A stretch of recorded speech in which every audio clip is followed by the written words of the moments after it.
Sometimes when you finish a piece of entertainment, whether it's a show you've tuned into season after season, or a video game that you've invested hundreds of hours into, there's a bit of mental processing that happens afterward. The gaming community has recently been talking about a new research paper that covers the topic of post-game depression and how completing immersive video games can evoke feelings of emptiness in the player. Back in December, I ended one of the greatest gaming challenges I've ever undertaken. Hardcore mode in Classic WoW, going from level 1 to 60 without dying once, a daunting task that can take hundreds of hours to accomplish, and potentially multiple restarts on a new character. And on top of that, I attempted this challenge as a self-found player with no guild, no main professions, and no add-ons or leveling guides. Just a lone player with 15 years of WoW knowledge and not too much gameplay skill. Now that I've had a few months to reflect on the excitement,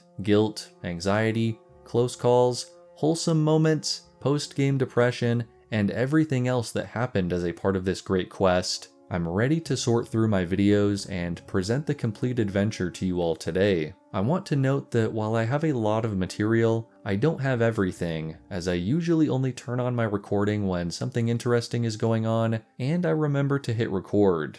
Also, it's been a while since I've made a gameplay video, and even though it's not a regular lore episode, I encourage you to sit back and enjoy the ride.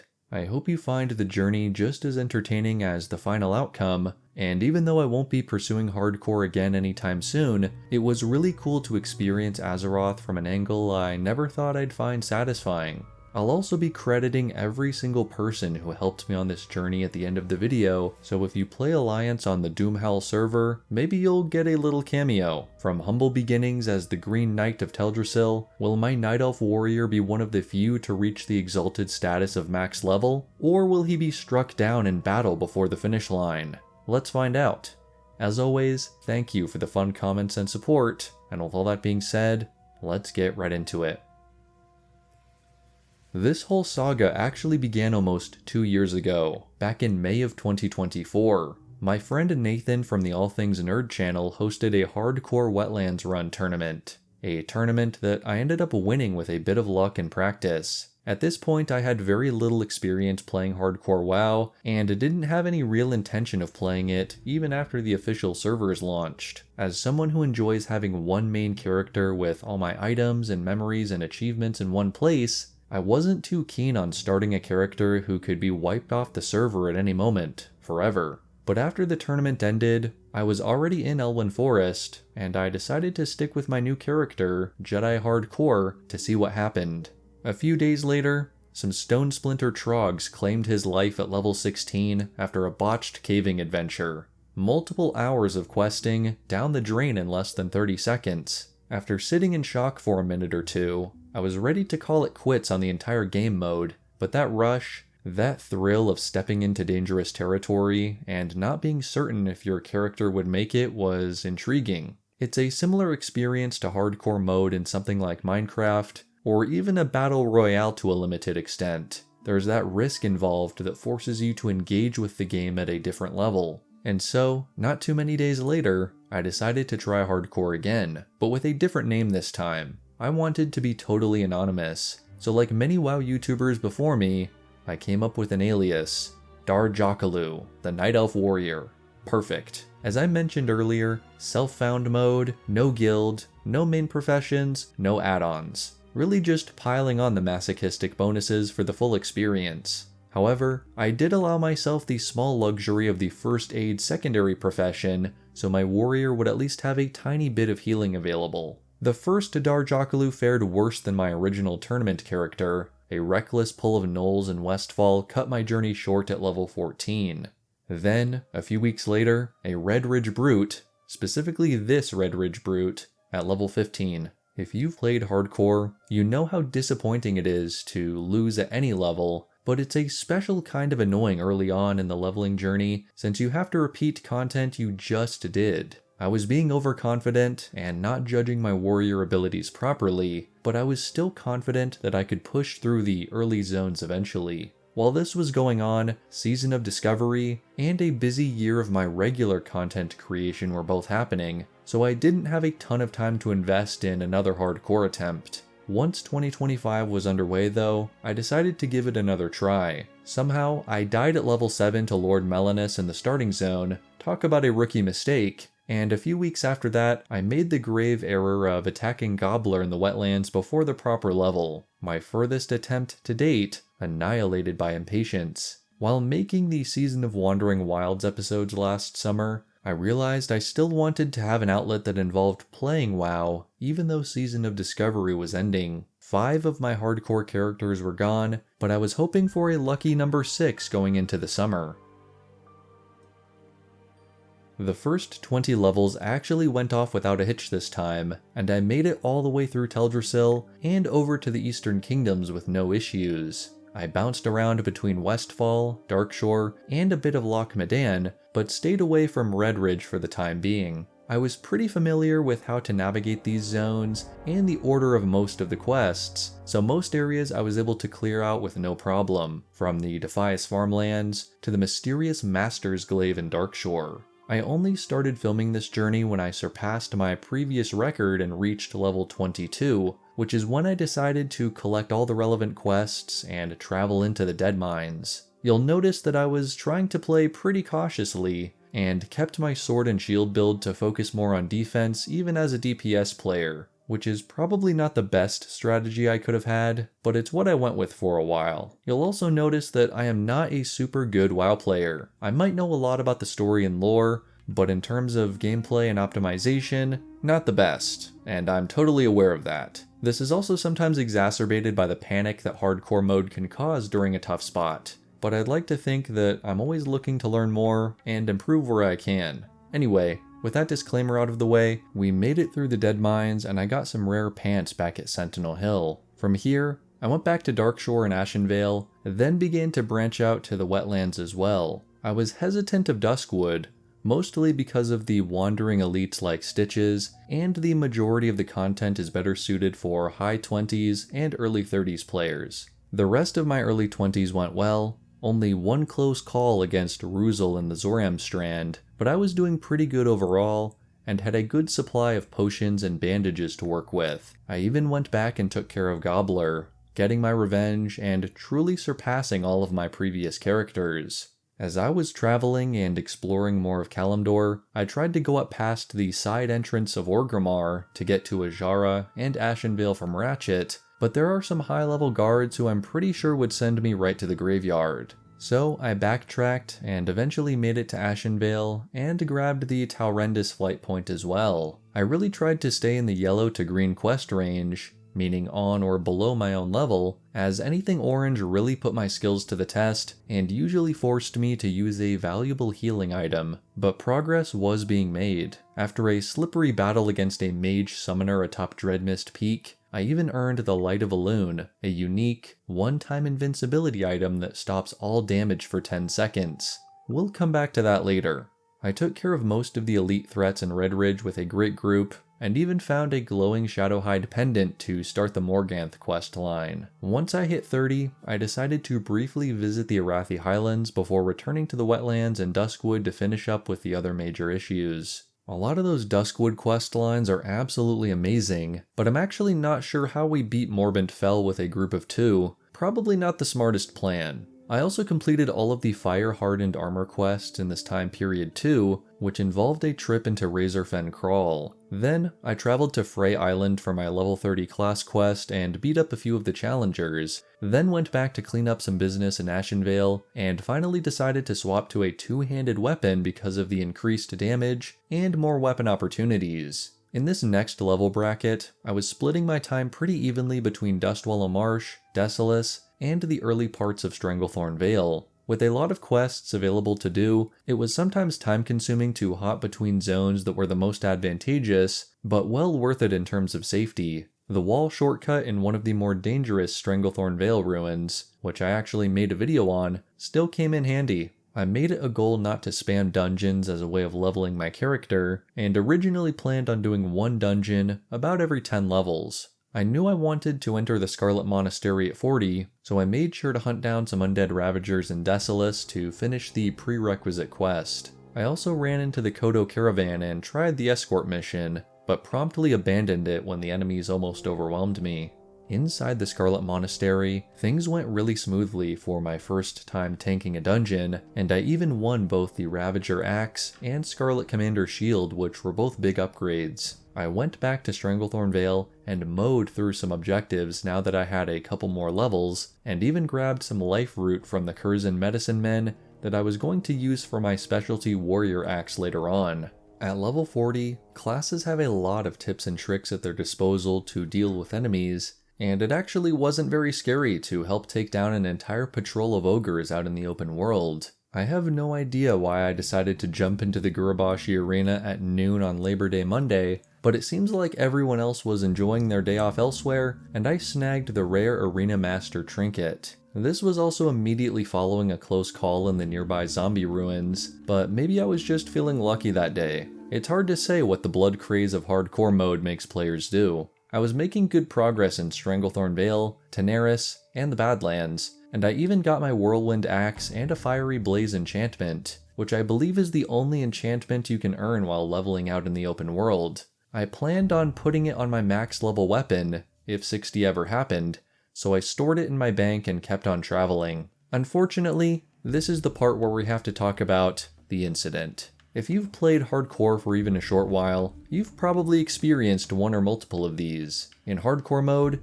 your life is sometimes in other people's hands, and sometimes their lives are in yours. A split-second misclick, miscalculation, or just plain inexperience can affect yourself or other players permanently, and that's one of the things that's hard to get past in this mode. It's not everything, and I don't want it to overshadow this whole experience of playing hardcore, but it's a key element that I wanted to mention. At level 46, I entered the troll city of Zul'Farrak with 4 other players, and only 2 of my group mates ended up making it out alive. There was a medium bad situation that I made worse with my fear spell, and yeah, dozens of collective hours of play were erased because of it. The majority of the blame is with me and my character, and I still feel guilty because of it. We hearthed home, and I just remember sitting in my room feeling absolutely terrible. Yeah, it's just a game, but compared to something like a round of Fortnite, this has a lot higher stakes. I actually considered stopping the game altogether, but after taking a break for a couple days, I figured I'd keep going, and hopefully do more helping than harming before the end of my journey.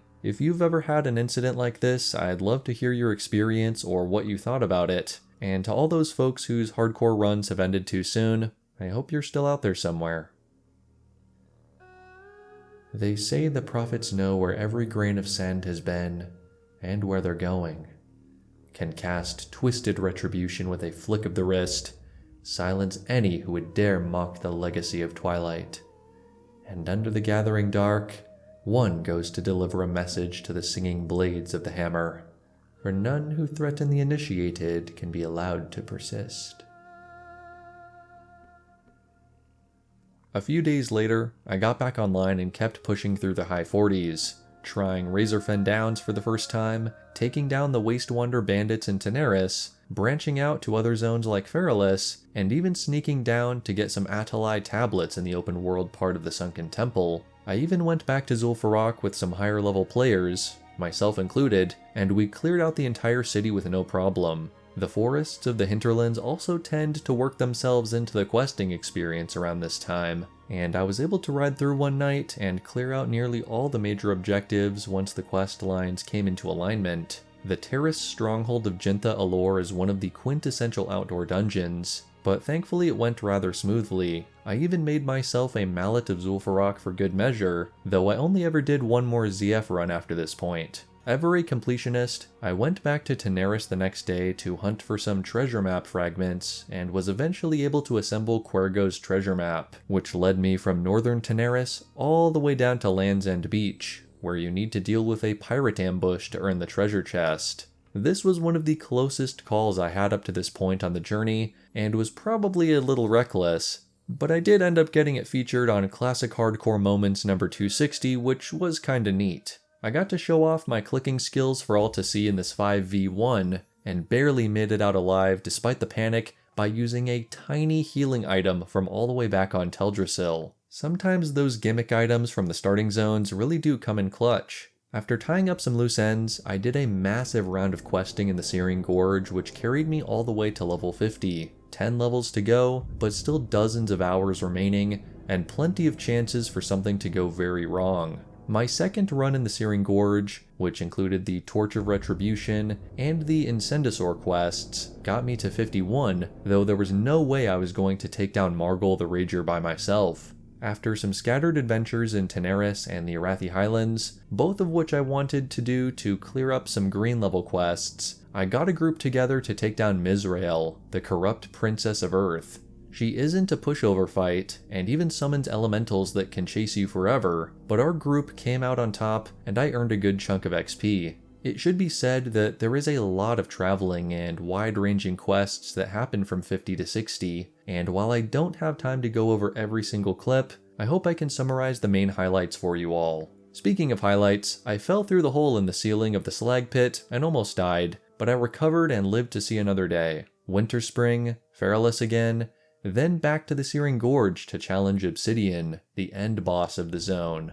It's always nerve-wracking to visit places that are featured many times on Hardcore Moments videos, with Uldaman being the one place I refused to go, but it always feels good to succeed with your groupmates and earn another level up in this mode. I found a nice backpack from completing the Cortello's Riddle quest, almost ended my run after drinking a special potion in the Tanaris graveyard, and started to cautiously venture into Ungoro Crater. Ungoro has a lot of quests and is great for leveling, but you have to be very mindful of the wandering elite dinosaurs that can end your run in seconds. Here's my close call with one of them.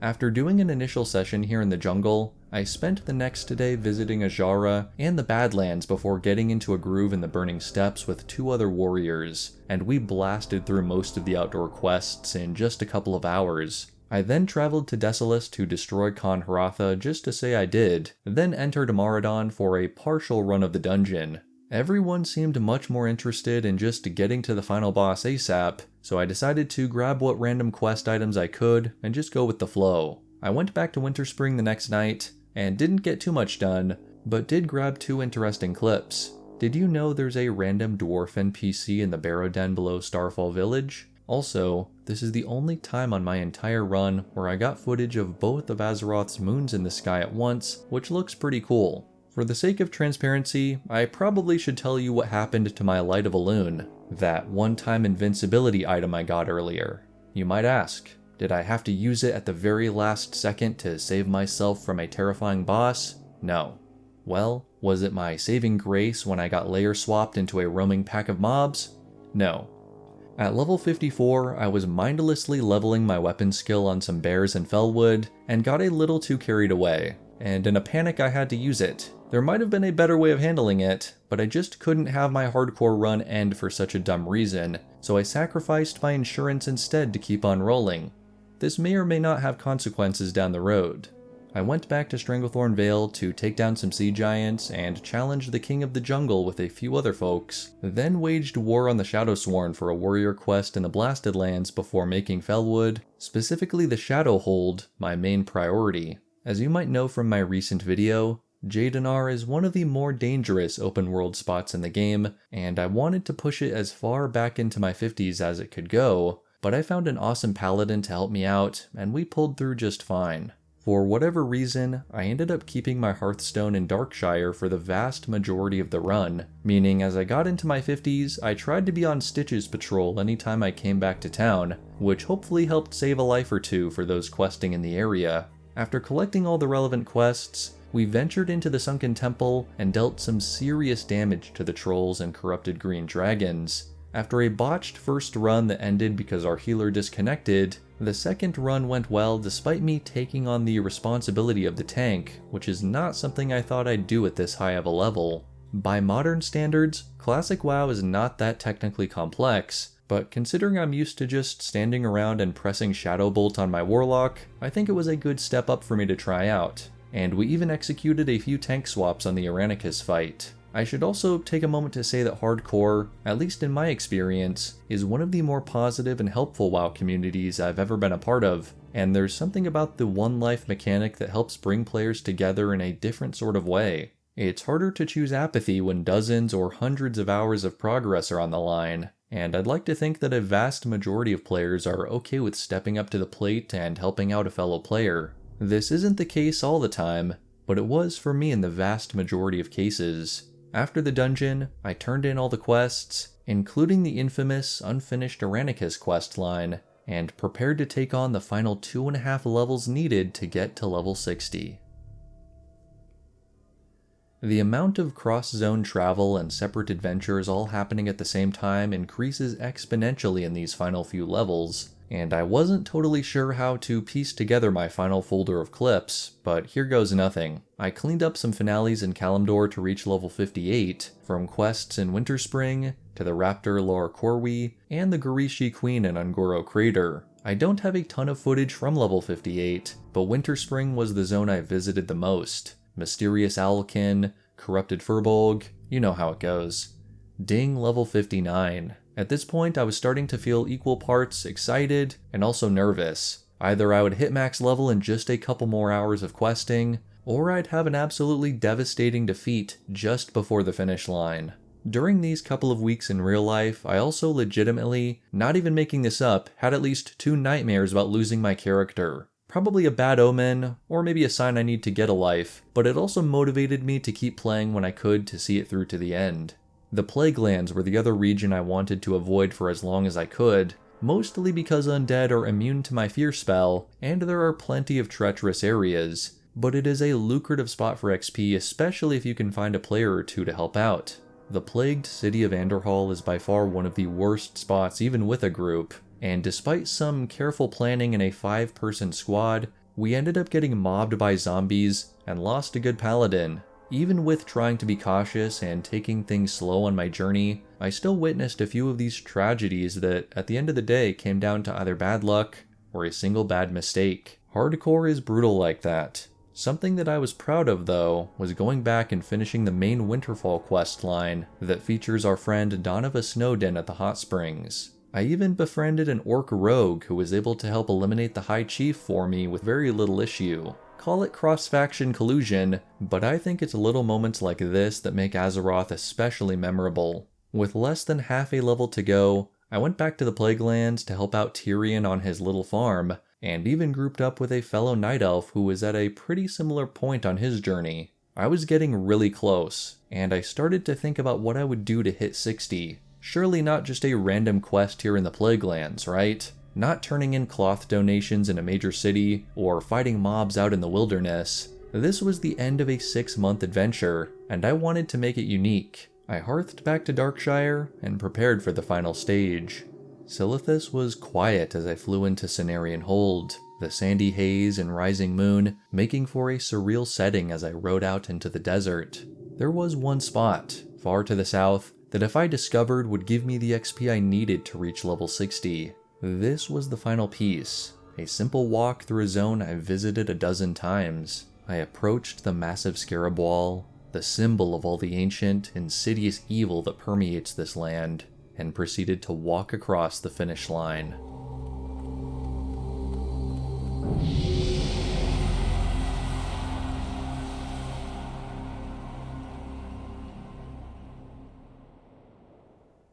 "9 days, 13 hours, 25 minutes, and 22 seconds. Over the course of 6 months, that's how much time played was needed to get Darjakalu the Night Elf Warrior to level 60. Done at last. I set up near the Scarab Gong, took an inventory of everything I had, and prepared to call it quits. I'm no raider, and really just wanted to park my character and keep him as proof of this awesome journey. My Hearthstone was still on cooldown, but no worries. I'd just take a victory lap back to Cenarian Hold and call it there. I probably should have seen it coming. They were like a mirage, blending in with the windswept sand.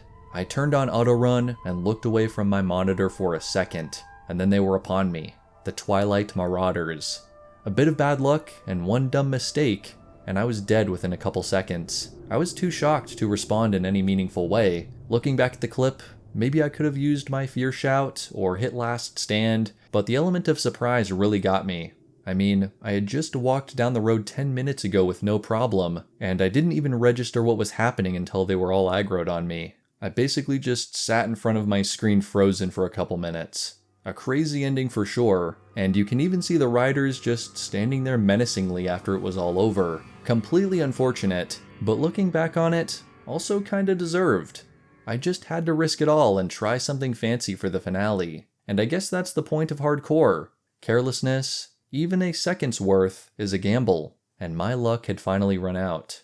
As I said earlier, I hope that my warrior helped more than he hindered, and to all those who helped me out or grouped up with me, thank you for the fun times. The end of the adventure was both kind of post-game depression-y, but also satisfying in its own way. I did what I set out to do, reach level 60 in hardcore WoW.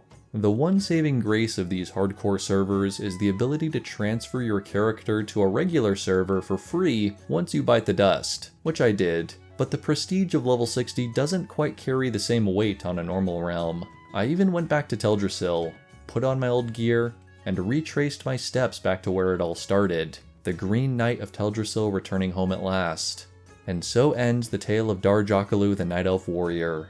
At least until TBC launched, but that's a story for another time. Thank you all so much for watching. That was a crazy 6 months of playing, and while I don't think I'll try hardcore again in the near future, I feel like the mode seriously revitalized the WoW gameplay and community, which was fun to see and interact with. If you're on the fence about trying hardcore for yourself, I would definitely recommend it. It's a very different style of play than what I've ever been used to, and once you get used to it, it's actually a really fun time, even if it is a little stressful. I'm not sure what the future holds, but I hope you're excited to see what's next for the game, and what's next here on the channel. Lots more coming up this summer. A special thank you to my channel members who provide bonus support for these videos, and until next time, good luck, stay safe, and may the Force be with you.